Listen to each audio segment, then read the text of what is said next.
You ask Tiger to solve. This deals with linear equations with one unknown. The final result is q equals 4. Let's solve it step by step. Simplify the expression. Expand the parentheses. Simplify the arithmetic. Group like terms. Combine like terms. Swap sides.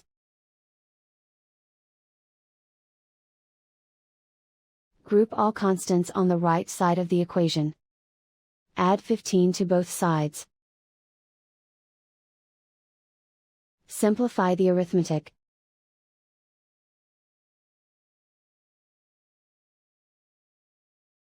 Isolate the q. Divide both sides by 2. Simplify the fraction. Find the greatest common factor of the numerator and denominator. Factor out and cancel the greatest common factor. And so the final result is q equals 4.